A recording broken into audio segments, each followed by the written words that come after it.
അസ്സലാമു അലൈക്കും. ഇന്ന് ഞാനിവിടെ ഉണ്ടാക്കാൻ പോണത് ഒരു പുഡിങ്ങാണ്. അത് നമ്മുടെ വീട്ടിലുള്ള ഇൻഗ്രീഡിയൻസ് വെച്ചിട്ട് വളരെ എളുപ്പത്തിൽ ഉണ്ടാക്കാൻ പറ്റുന്ന ഒരു പുഡിങ്ങാണ്. ഇതിൽ നമ്മൾ ചൈന ഗ്രാസോ അതേപോലെ തന്നെ ജെലാറ്റിനോ ഇതൊന്നും ചേർക്കണില്ല. ഇതിൻ്റെ ടേസ്റ്റ് നിങ്ങൾക്ക് എല്ലാവർക്കും ഇഷ്ടമാകും. ഒരു ബട്ടർ സ്കോച്ച് ഐസ്ക്രീമൊക്കെ ഇല്ലേ, അതിൻ്റെ ഒരു ടേസ്റ്റാണ് ഇതിന്.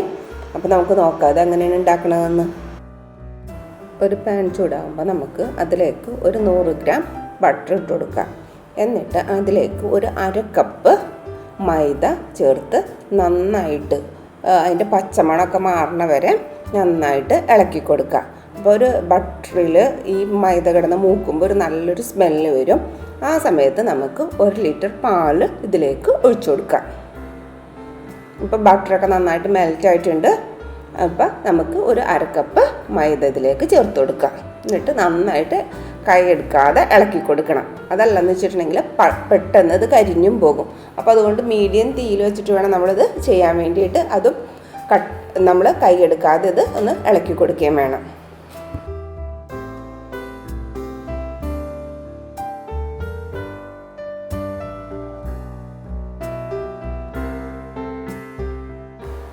ഇപ്പോൾ മൈദ നന്നായിട്ട് മൂത്ത് വന്നിട്ടുണ്ട്. നമുക്ക് കാണാൻ പറ്റും ബബിളൊക്കെ ഇങ്ങനെ വന്നേക്കണത്. നല്ലൊരു സ്മെല്ലും വരുന്നുണ്ട്. ഈ സമയത്ത് നമുക്ക് പാല് ചേർത്ത് കൊടുക്കാം. പാല് ഒരുമിച്ച് ഒഴിച്ചു കൊടുക്കരുത്, കുറേശ്ശായിട്ട് ഒഴിച്ചു കൊടുക്കണം. അതല്ലെങ്കിൽ കട്ട കിട്ടും. അപ്പോൾ ഇത് നമ്മൾ വിചാരിച്ച പോലെ സ്മൂത്തായിട്ട് കിട്ടൂല. അപ്പോൾ കുറേശ്ശെ വേണം ഒഴിച്ചു കൊടുക്കാൻ വേണ്ടിയിട്ട്. ഇപ്പം ഇത് നല്ല കുറുകി വന്നിട്ടുണ്ട്. ഇനിയിപ്പോൾ ഇതിലേക്ക് നമുക്ക് ഒരു 1/4 കപ്പ് പഞ്ചസാര ചേർത്ത് കൊടുക്കുക.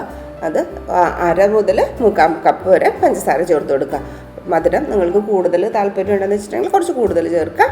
ഇപ്പോൾ ഞാനിവിടെ ഒരു 1/2 കപ്പ് പഞ്ചസാര ചേർത്തിട്ടുണ്ട്. എന്നിട്ട് നോക്കാം. എന്നിട്ട് ആവശ്യത്തിന് കുറച്ചുകൂടെ വേണമെങ്കിൽ ചേർത്ത് കൊടുക്കാം. ഞാനൊരു 1/4 കപ്പ് പഞ്ചസാരയും കൂടെ ചേർത്ത് കൊടുക്കുന്നുണ്ട്. അപ്പോൾ ടോട്ടൽ 1/4 കപ്പ് പഞ്ചസാര ഞാനിവിടെ ചേർക്കുന്നുണ്ട്. ഇനി ഇതിലേക്ക് ഞാൻ ഫ്ലേവറിന് വേണ്ടിയിട്ട് 1 ടീസ്പൂൺ വാനില എസൻസ് ചേർത്ത് കൊടുക്കുന്നുണ്ട്. ഇത് നന്നായിട്ട് കുറുകി വന്നിട്ടുണ്ട്. ഇനി നമുക്കിത് സ്റ്റവിൽ നിന്ന് മാറ്റാം. എന്നിട്ട് നമുക്ക് വേറൊരു പാത്രത്തിലേക്ക് ഒഴിച്ച് ഒരു 1/2 മണിക്കൂർ ഫ്രിഡ്ജിൽ സെറ്റ് ചെയ്യാൻ വേണ്ടി വെക്കാം. അത് സെറ്റാവുന്ന സമയം കൊണ്ട് നമുക്ക് മുകളിലത്തെ ലെയർ തയ്യാറാക്കിയെടുക്കാം. അതിനായിട്ട് ഞാനിവിടെ 1 ടേബിൾ സ്പൂൺ കോൺഫ്ലോറാണ് എടുത്തേക്കണത്. അതിലേക്ക് 200 ml വാട്ടർ ചേർത്ത് കൊടുക്കുക. എന്നിട്ട് നന്നായിട്ട് കട്ടയില്ലാതെ നന്നായിട്ട് കലക്കി മാറ്റി വെക്കാം. അതിനുശേഷം ഒരു പാൻ ചൂടാവുമ്പോൾ ഒരു 1/2 കപ്പ് പഞ്ചസാര ചേർത്ത് കൊടുക്കുക. എന്നിട്ട് പഞ്ചസാര ഒരു ഗോൾഡൻ കളറാവണ വരെ നന്നായിട്ട് ഇളക്കി കൊടുക്കുക. അതായത് കാരമലൈസ് ചെയ്യുക. അപ്പോൾ പഞ്ചസാര കാരമലൈസ് ആവുന്ന സമയത്ത് നമുക്ക് ഒരു 1/4 കപ്പ് വെള്ളം ചേർത്ത് കൊടുക്കുക.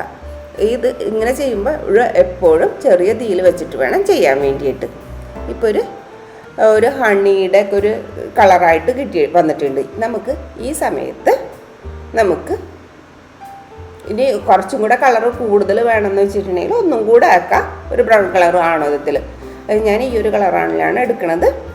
എന്നിട്ട് നമുക്ക് അതിലേക്ക് ഒരു 1/4 കപ്പ് വെള്ളം ചേർത്ത് കൊടുക്കാം.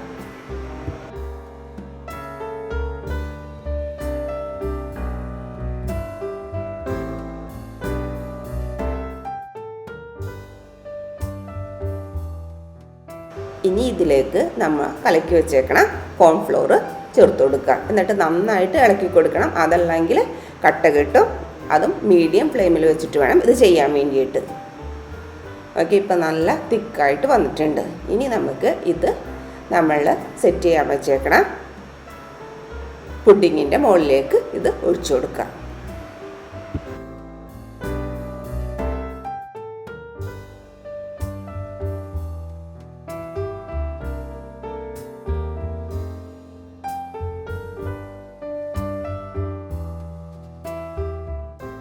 ഇനി നമുക്കിത് ഫ്രിഡ്ജിൽ ഒരു 5 മണിക്കൂർ സെറ്റ് ചെയ്യാൻ വേണ്ടി വെക്കണം. എത്രത്തോളം കൂടുതൽ നേരം ഫ്രിഡ്ജിൽ വെക്കുന്നോ അത്രത്തോളം കൂടുതൽ നല്ലതാണ്. ഇത് തണുപ്പിച്ച് കഴിക്കുന്നതാണ് കൂടുതൽ ടേസ്റ്റ്. എപ്പോഴും ഇത് തലേ ദിവസം ഉണ്ടാക്കിയിട്ട് പിറ്റേ ദിവസമൊക്കെ കഴിക്കാൻ വേണ്ടിയാണ് കൂടുതൽ നല്ലത്. അപ്പോൾ നല്ലോണം തണുത്ത് കിട്ടും. എപ്പോഴും ഇത് തണുപ്പിച്ച് കഴിക്കുന്നതാണ് കൂടുതൽ ടേസ്റ്റ്. നമ്മുടെ പുഡിംഗ് ഇപ്പോൾ ഇവിടെ റെഡി ആയിട്ടുണ്ട്. ഇനി നമുക്ക് നോക്കാം ഇത് എങ്ങനെയുണ്ടെന്ന്.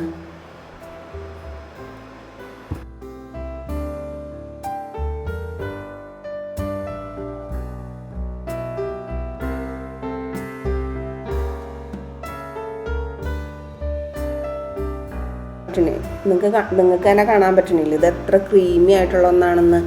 അപ്പോൾ ഒരു ബട്ടർ സ്കോച്ച് ഐസ്ക്രീം കഴിക്കണ ആ ഒരു ടേസ്റ്റും അതേപോലെ തന്നെ ഒരു പുഡിങ്ങിൻ്റെ ഒരു സോഫ്റ്റ്നെസ്സും ഒക്കെ ആയിട്ടുള്ള ഒന്നാണിത്. അപ്പോൾ എല്ലാവരും ഇത് ട്രൈ ചെയ്ത് നോക്കണം. അതും എത്ര എളുപ്പത്തിലാണ് നമുക്കിത് ഉണ്ടാക്കാൻ പറ്റുന്നത്. ആകെ ഒരു 10-15 മിനിറ്റ് മതി നമുക്കിത് ഉണ്ടാക്കാൻ വേണ്ടിയിട്ട്. അപ്പോൾ എല്ലാവരും ഇത് ട്രൈ ചെയ്ത് നോക്കണം.